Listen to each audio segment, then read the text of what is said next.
I'm going to present something quite unusual, and especially unusual in these days when the stent and stent grafts are not available because of the price control. This is one of the problems with the new price control policy. Now this is a 36-year-old gentleman. The story is very interesting. The India is not safe and Delhi is more unsafe. He was driving in the night after closing his shop, say around 9 o'clock. Somebody stopped his car and asked him to get out and give the car key to him, and he fought. And this guy was shot right on the road in Delhi, near the traffic signals. So this guy incidentally was brought to a nearby hospital, and there he was in hemorrhagic shock. His BP was low, heart rate was very high. He was given multiple blood transfusions. He was put on life supports. He had vasopressors going on. And after multiple transfusions and trying to settle him for 5 days, this patient did not improve, was in heart failure, and then he was admitted in Apollo Hospital to do something further. And when he came here, he was in gross heart failure. He had a hyperdynamic circulation, and his cardiac output was 8 liters per minute, and he had a PA pressure of 78 millimeter of mercury. Now, this is his X-ray. It's not a very good picture, but what you can see is he got 2 bullet injuries, one in the thigh, one in the chest, left side of the chest. And from there it got deflected to the liver, it tore the liver and caused hemoperitoneum, and then was ricocheted to the right renal artery, where it sort of injured the right renal artery. It formed a leak and a pseudoaneurysm which ruptured into the IVC, leading to right renal artery to IVC fistula. Now this is the CT angiogram. You can see there is a pseudoaneurysm in the right renal artery. The IVC is dilated, and it appears that it is rupturing into the IVC. You can also see retroperitoneal bleed and also hemoperitoneum.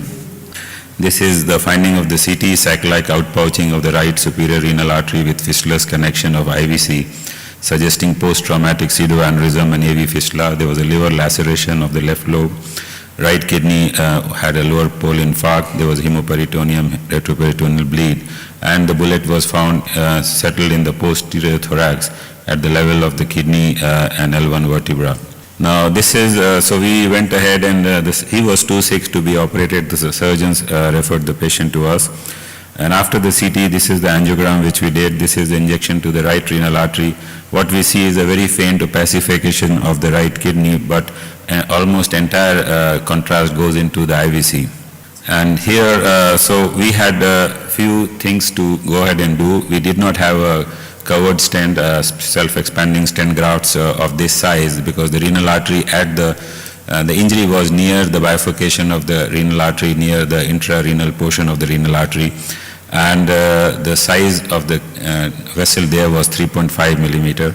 Moreover, any of these peripheral stent grafts which are from 5 to 6 millimeter and above were not available, and they were not available in that length, so that you had to have enough length from ostium to the hilum, otherwise they would hang into the aorta and would cause problems. So that was a real issue.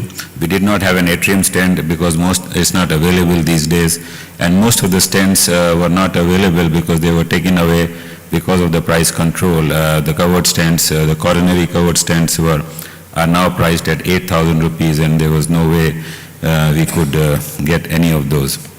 The only thing what we had in our lab was 3 graft masters from Abbott, and we had 3 of them. One was 3.5 millimeter, which actually fitted the right size at the renal bifurcation, and 3.5, 19, 4, 19, and 4.5, 26 millimeter. These were the 3 grafts which we had, and we thought let us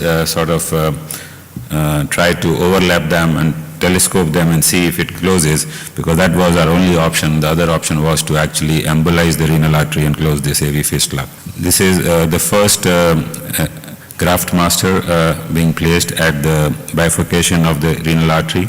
And then this is the second one, which is 4.5 into 19 millimeter. We put this graft, and after putting the graft, what we see is there was a leak still into the renal, from the renal artery into the IVC. This was not surprising because the whole of the renal artery was not covered. So we put another one, and this is the third one, which is 4.5 into 26 millimeter. We had to be very careful to just overlap as little as possible so that we do not fall short of the length, because we did not have the fourth one. And when we placed all of them, what we found that there was still a leak, and this was a type 1 endoleak from the overlaps of the stent. So what we did was we went ahead and then we put a balloon and we dilated with a 4.5 balloon. It actually didn't work, and we did a simultaneous injection, and we found that actually the leak was coming from the ostium of the renal artery because the stent was undersized at that position. So we chose a 5 millimeter balloon, keeping in mind that the graft masters cannot be expanded beyond 5 millimeter because the stents are likely to sort of break. The fabric is going to break, and they can then the whole procedure becomes useless. So this is the 5 millimeter dilatation of the stent graft master. But luckily we could get a good result, and this is what we found. And this was the final angiogram after we put 3 graft masters. And the patient's hemodynamics improved on the table. This is the CT scan after 1 week, where we found there was no endoleak. There was a resolving retroperitoneal leak, and the IVC was not dilated, was of normal size, and there was no leak into the IVC. And the same was confirmed on renal artery Doppler. And echo showed that the cardiac output had come down from 8 liters to 4.2 liters. So the take-home message here is that, sometimes you can have bullet injuries, and you can have an injury somewhere, like this was on the left side of the chest. The bullets can actually ricochet and settle somewhere else and cause an injury. And the injury was actually in the right renal artery, and that sort of ruptured into the IVC and caused this renal artery to IVC fistula. The second thing is one has to be very careful to carefully evaluate the patient, because for 5 days this diagnosis of renal AV fistula was not made just because nobody looked at that there was a injury there. Only it was suspected when we found a high flow cardiac output, and only then we found that we had started looking, and we looked at the renal artery injury in the CT scan and then repaired it. So quick suspicion and recognition is very important. Imaging is very important. And sometimes we do not have covered stents or right sort of hardware at our place, so we have to do something innovative, and we have to put, like in this case, we have to put 3 different sizes of graft masters, overlap them, and then try to sort of funnel them so no endoleak and there is no AV communication. But we should also have a plan B. In this case, the plan B was, if this was not working, we would have sacrificed this kidney by embolizing it or putting a occluder there.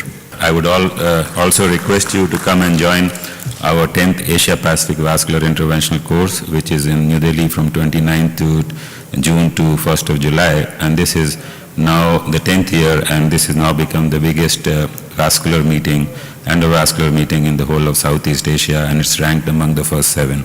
We have 62 international faculties this year and 17 workshops. I would be displaying the information there at the information booth. All of you are kindly requested to come and attend. Thank you.